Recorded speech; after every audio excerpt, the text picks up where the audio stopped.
Bible ఎంత సత్యమైనదంటే అస్సలు అది ఎంతో విలువైనది.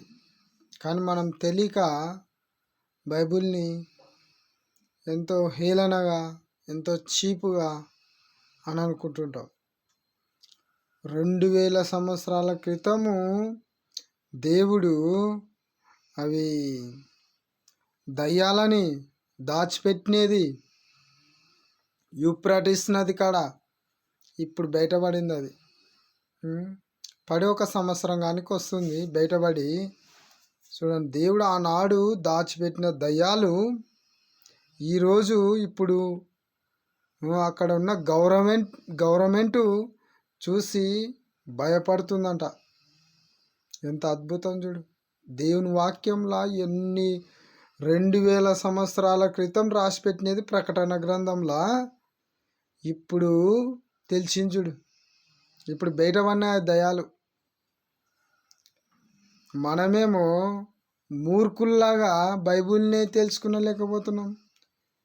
ఎప్పుడు పని పని పని, ఎప్పుడు పెళ్ళిళ్ళు, ఎప్పుడు నా పిల్లలు, ఇవేనా? దైవం గురించి తెలుసుకోవాలా. దేవుడు ఏం చెప్పినాడు, ఆయన ఏమేమి ప్రవచనాలు చెప్పినాడు, ఏమేమి జరగబోతుంది, మనిషిని ఏ విధంగా ఆయన రక్షిస్తున్నాడు, మనిషి కోసం ఏమేమి చెప్పినాడు తెలుసుకోవాలా మనిషి. అది చాలా ఇంపార్టెంట్. మనిషికి ఎంతో మంచిది.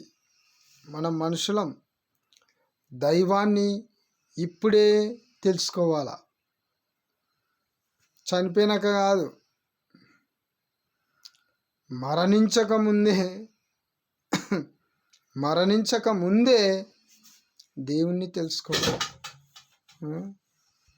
మళ్ళా చూడు, 2024 సంవత్సరాల క్రితము దేవుడు బైబిల్లో రాయించి పెట్టినాడు.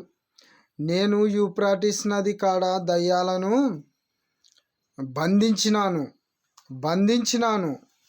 అని చెప్తే ఎవడు మైండ్కి ఎక్కించుకోడు. కొందరు మైండ్కి ఎక్కించుకున్నారు. కొందరు అయితే అసలు ఏం చెప్పాలనో ఏమో మనుషులకి. బైబిల్ని నమ్మండ్రనైనా అంటే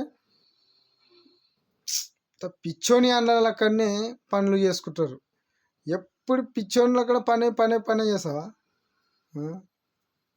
నీకన్నా పిచ్చోన్నాయేమేమో. దేవుని తెలుసుకున్నాలా కదా. దేవుని తెలుసుకోకుంటే ఎట్లా నువ్వు చెప్పు? దేవుణ్ణి తెలుసుకోవాలా. ఒకవేళ నీకు ప్రాణం మీదకి వచ్చినప్పుడు తెలుసుకుంటావా? నీ ఇష్టం, అది అట్లా కూడా వస్తుంది. నీ ప్రాణం మీదకి వచ్చినప్పుడే నీకు ప్రాణం పోయే మూమెంట్లోనన్నా తెలుసుకుంటావా? నీ ఇష్టం అది. ఎవడైతే జ్ఞానంతో దేవుని మాటలు గ్రహించినాడో వాడే ఈ భూమి మీద ధన్యుడు. ఎవడైతే వాని ప్రాణంకు హాని కాకముందే దేవుని తెలుసుకున్నాడంటే వానంత జ్ఞానవంతుడు ఇంకా ఉండరు. వాడు మహాజ్ఞాని, వాడు మనిషి, వానికి తెలివి ఉంది అని లెక్క. తెలివి లేనివాడు ఏం చేస్తాడు? ఎప్పుడు పని చేసుకుంటుంటాడు, ఎప్పుడు పని, ఎప్పుడు డబ్బు అంటాడు, ఎప్పుడు బంగారం అంటాడు, ఎప్పుడు చూసిన వెండి అంటాడు, ఎప్పుడు చూసిన ఇండ్లు అంటాడు. వీనికి తెలివి లేదు అని అర్థం.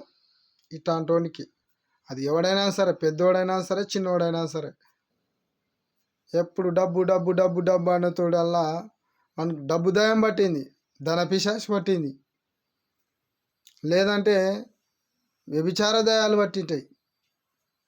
ఏమిరా నాయనా, దేవుడిని తెలుసుకోవాలా, దేవుడిని నమ్ముకున్నాలా, దేవుడు పట్టాలా. మీకు ఎవడన్నా దయ్యంను పట్టించుకుంటాడా? దయ్యాలని విడిపించుకోండి, మంచిగా దేవుని పాదాలు పట్టుకోండి, దేవుని తెలుసుకోండి. యూప్రటీస్ నది కాడ చూడు ఇప్పుడు బయటపడిందంటే ఎంత సత్యమైన గ్రంథం. మళ్ళా బైబిల్ తెలుసుకోండి. ఆ.